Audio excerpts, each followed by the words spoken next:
Venons-en au fait. La mathématique universelle. Nous verrons la méthode, la métaphysique, la science, la morale et la destinée du cartésianisme. Tout d'abord, la méthode. Il faut concevoir la pensée cartésienne comme foncièrement différente d'une pensée aristotélicienne qui part des choses et essaie de les intelliger pour construire une pensée. Descartes part d'une méthode. Il ne part pas des choses, il va d'abord poser a priori, en fait c'est un a priori, une méthode avant de pouvoir utiliser cette méthode pour concevoir le monde. C'est vraiment le chemin inverse d'Aristote si l'on veut. La raison, pour Descartes, la raison est l'instrument général de la connaissance. La diversité des opinions ne vient pas de la raison mais de la diversité des façons de raisonner. D'où, pour Descartes, l'importance d'une méthode. Si les gens ont des opinions différentes, c'est pas parce qu'il y a le vrai et le faux qui se mélangent dans leur tête, non, c'est parce que nous n'avons pas la même façon de raisonner. Donc pour Descartes, la première chose à faire, c'est de concevoir une méthode que tout le monde pourra utiliser afin de raisonner correctement et de la même manière pour arriver aux mêmes opinions, aux mêmes idées et en fin de compte à la vérité. Car Descartes tient beaucoup à la vérité. La logique formelle, prônée par la scolastique, enseignée par la scolastique jusqu'à la révolution cartésienne, représente pour Descartes un cercle vicieux qui ne peut que démontrer ce qui est déjà prouvé, alors que les mathématiques permettent de découvrir de nouvelles choses. Mais les mathématiques ont pour objet la figure et le nombre, et pour cela je vous renvoie à notre cours sur la forme et sur la quantité. Il faut donc en extraire la méthode des mathématiques, pour l'appliquer à tous les domaines du savoir rationnel. Quelle est cette méthode? Comment fonctionne-t-elle? C'est ce que nous allons voir. Elle possède 4 préceptes. Tout d'abord, l'esprit, la raison, ne doit recevoir pour vrai que ce qui est évident. C'est ce que Descartes appelle l'intuition, qu'il faut absolument distinguer de l'intuition aristotélicienne et thomiste, qui est une saisie directe de la réalité qui est en face de nous. Non, pour Descartes, l'intuition réside dans la ségrégation entre les idées évidentes et les idées non évidentes. Il faut garder uniquement les idées évidentes. L'intuition est définie par Descartes comme la conception d'un esprit sain et attentif sans mélange de doute, l'idée de je par exemple, l'idée du fait que l'on pense, l'idée d'un triangle sont des idées claires et distinctes, des idées simples. Deuxièmement, sur ces idées simples, nous allons pouvoir porter une analyse.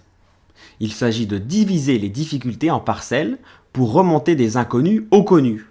Et c'est uniquement à partir de ces éléments connus, simples et évidents que nous allons pouvoir raisonner en les additionnant, en les mettant en relation. Ce que fait le mathématicien en supposant résolue une équation pour pouvoir la résoudre. Vous voyez tout de suite la démarche mathématique de la pensée rationnelle chez Descartes. C'est ce qu'il appelle la première déduction. Troisième précepte, il faut conduire sa pensée par ordre à partir des objets les plus simples jusqu'aux plus complexes. C'est la déduction pure.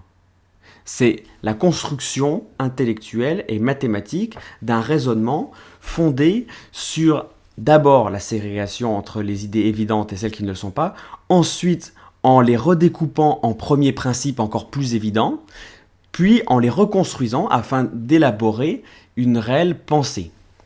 Et quatrièmement, nous allons dénombrer et lister les éléments afin de ne rien omettre par un mouvement continu et non interrompu de la pensée.